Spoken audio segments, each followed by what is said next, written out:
అందరికీ నమస్కారం అండి. ఈరోజు చెప్పే కథ పేరు చిగురించిన ప్రేమ. ఈ కథను రచించిన వారు వనపర్తి లక్ష్మీ గారు. ఇంకా కథలోకి వెళితే, ఒక నిర్మానుష్యమైన కొండ ప్రాంతంలో అక్షయ్ తారలు ఒకరినొకరు కౌగిలించుకుని ఉంటారు.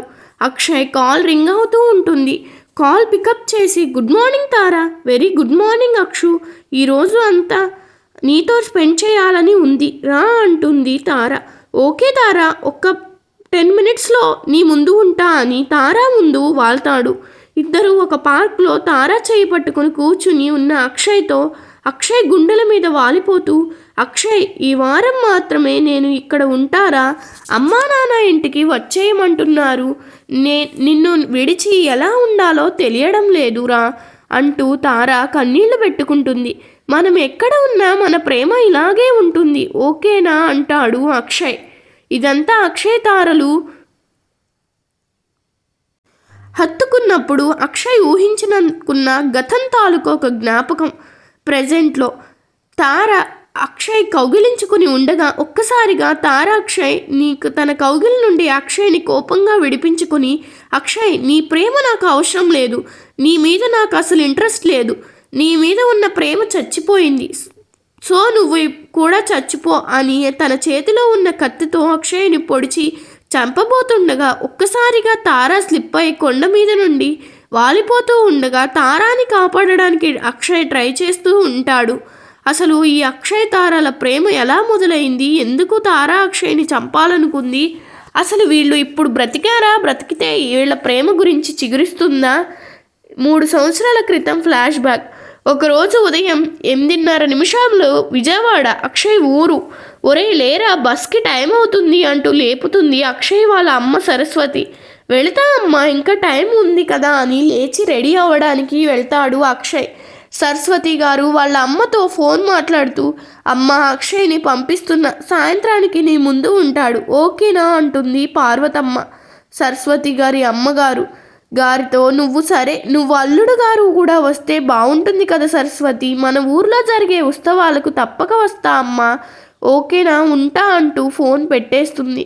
సమయం 1:40 ధవళేశ్వరం రాజమండ్రి దగ్గరలో ఒక గ్రామం. రాజశేఖరం పొలం నుండి ఇంటికి వచ్చి కాళ్ళు కడుక్కొని, అనసూయ తార అమ్మ భోజనం పెట్టు అని భోజనానికి కూర్చుంటాడు. రాజశేఖరం భోజనం చేస్తూ అందరూ తిన్నారా అనుకుంటూ రాజశేఖరం అనసూయలు మాట్లాడుకుంటూ ఉండగా అంకుల్ అంటూ వస్తుంది తారా ఫ్రెండ్ నందిని. తారా ఉందా ఆంటీ అని అడిగితే, లోపల ఉంది, వెళ్ళమ్మా అని అనసూయ గారు చెప్తారు. నందిని తారా రూమ్కి వెళ్తుంది. తారా ఫోన్లో టెంపుల్ రన్ గేమ్ ఆడుతూ ఉంటుంది. ఏంటే ఎప్పుడు చూసినా ముసలిదానిలా ఇంట్లోనే ఉంటావు, అలా బయటికి వెళ్ళొచ్చు, వస్తావా అంటుంది నందిని. ఇప్పుడు ఇంట్రెస్ట్ లేదే అంటుంది తార. ఓకే తారా, అలా షాపింగ్కి వెళ్దాం అనుకున్నా, అందుకే వచ్చా, సరే ఉంటా, మళ్ళీ కలుద్దామని నందిని వెళ్ళిపోతుంది. సమయం 7:35. హాయ్ గ్రాండ్ మా అంటూ అప్పుడే వచ్చిన అక్షయ్ హాల్లో కూర్చుని ఉన్న పార్వతమ్మని పిలుస్తాడు అక్షయ్. అక్షయ్ అంటూ ఎంతో ఉప్పొంగిపోతూ, ఎన్నాళ్ళు అయిందో నాన్న నిన్ను చూసి అని సంతోషంగా అక్షయ్తో మాట్లాడుతుంది పార్వతమ్మ.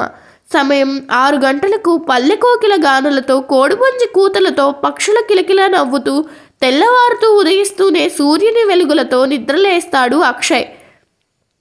వాకింగ్ కోసం అక్షయ్ బయటకు వచ్చి సూపర్ స్టార్ కృష్ణలా ఎక్సర్సైజ్ చేస్తూ తన చూపు ఒక చోట ఆగుతుంది.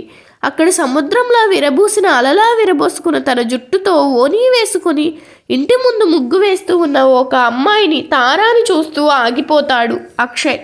అక్షయ్ మనసులోని మాటలు, అందం అణుకువతో కలసిబోసిన బాపు బొమ్మలా అచ్చ తెలుగు ఆడపిల్లలా చూస్తుంటే కనురెప్ప వాల్చడం మర్చిపోయి మైమరిపించేలా ఉంది. అసలు అమ్మాయి అనే ఐటమ్ని మొదటిసారిగా చూసినట్టుగా ఉంది అని మనసులో అనుకుంటాడు అక్షయ్. ఇంతలో అనసూయ తారని పిలవడంతో లోపలికి వెళ్ళిపోయింది తార. తారాని మైమర్చిపోయి చూస్తున్న అక్షయ్ ఫోన్ రింగ్ అవడంతో తుల్లిపడి ఫోన్ మాట్లాడుతూ లోపలికి వెళ్ళిపోతాడు. 2 రోజుల తరువాత ఊర్లో ఉన్న పొలాలు చూడ్డానికి బైక్పై వెళ్తాడు అక్షయ్. ఒక తోటలో అమ్మాయిలంతా సెలవులు కావడంతో అంతా కలిసి ఆటలు పాటలు డ్యాన్సులతో వాళ్ళంతా సరదాగా ఉండడం చూస్తాడు అక్షయ్. అక్కడ మళ్ళీ అక్షయ్కి తార కనిపిస్తుంది. ఒక్కసారిగా అక్షయ్ ఊహల్లో తార ముగ్గు పెడుతూ కనిపించిన సీన్ గుర్తొస్తోంది.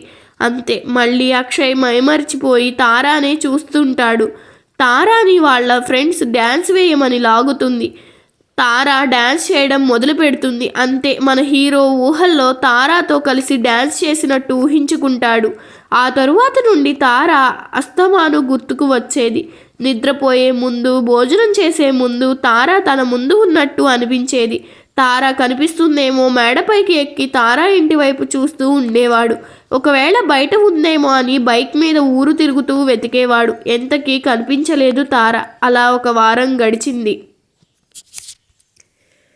ఈ కథ మీకు నచ్చినట్లయితే నా ఛానల్ను సబ్స్క్రైబ్ చేసుకోండి. అలాగే మీ అభిప్రాయాన్ని కామెంట్ రూపంలో తెలపండి. ధన్యవాదములు.